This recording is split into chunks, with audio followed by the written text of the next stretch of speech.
And now, from the Archbishop's Mansion, a QTV year in review. Hello, good evening. If you've just joined us, welcome to this QTV soiree on this New Year's Eve as we look back at this past year, 1996. Happy holidays to you. We hope you had a good one. And old Santa, he's packed his bags, he's headed off to the North Pole, and another year has virtually passed us by. It's hard to believe, isn't it, Liam? And what a year it's been, especially for those of us at QTV, keeping the show alive and well.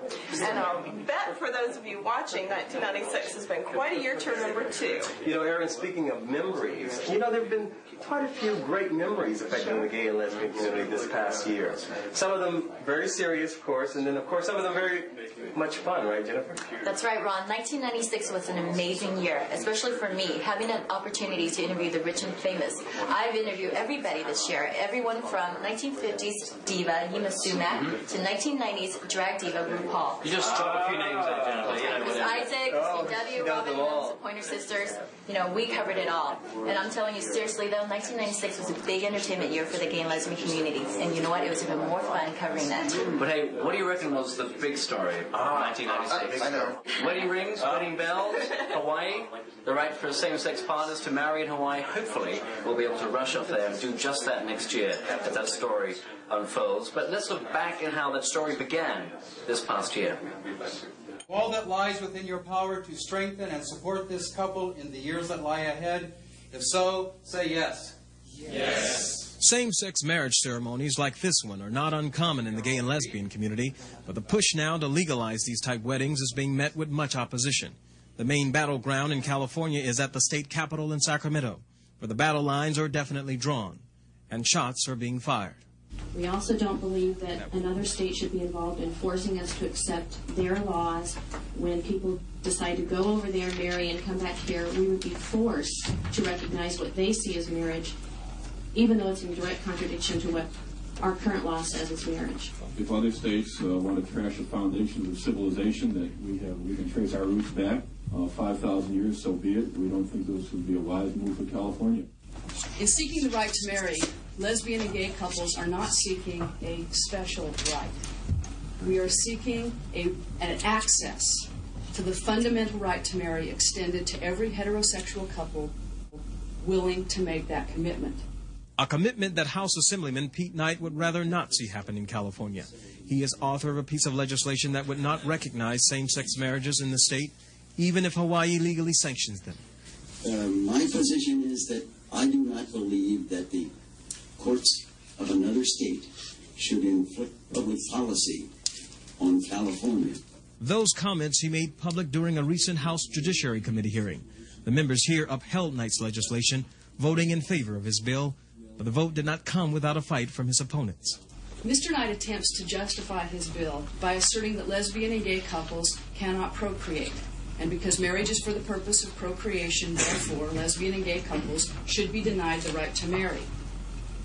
As a mother, and as the legal director of the National Center for Lesbian Rights, I can assure you that that statement and justification is not only patently untrue, but perpetuated by Pete Knight and others, works a tremendous hardship on my families and thousands of other California families headed by lesbians or gay men.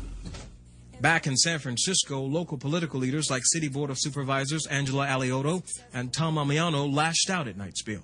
What'll happen, wake up and it'll be done deal, because money corrupts. Always there's this attempt to degrade them.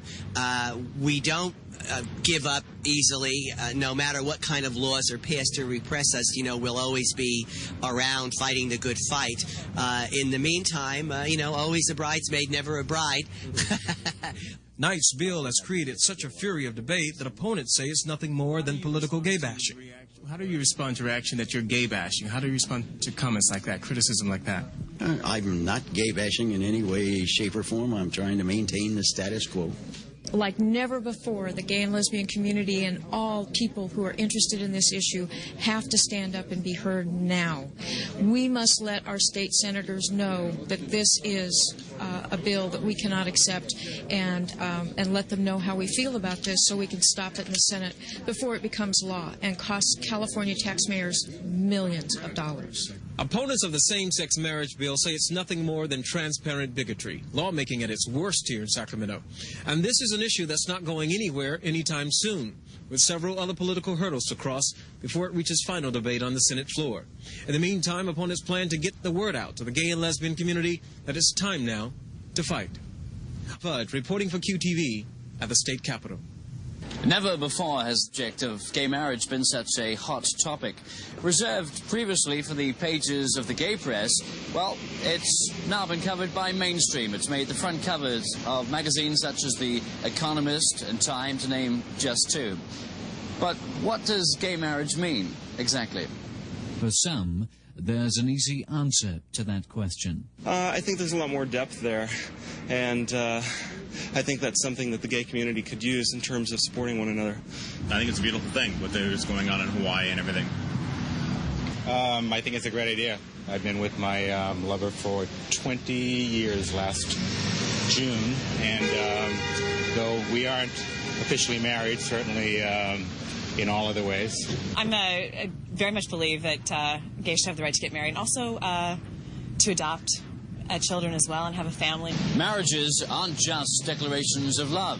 From a practical standpoint, if somebody gets sick or injured, I mean, that gives the other one legal rights, to care and be the guardian. So that's also, of course, there's taxes and, the other legal benefits. For Phil and Jim, they know not once, but twice. It's a public commitment, and be able to stand up and say very publicly, very proudly, very wonderfully, yes, I am able and I want to make this commitment to another person. However, Jim and Phil say they won't be first in line in Hawaii should the state legalize same-sex marriage later this year, but there are those who will be first in line. So, will you be rushing off to Hawaii if the law passes? If I found the right man, yeah.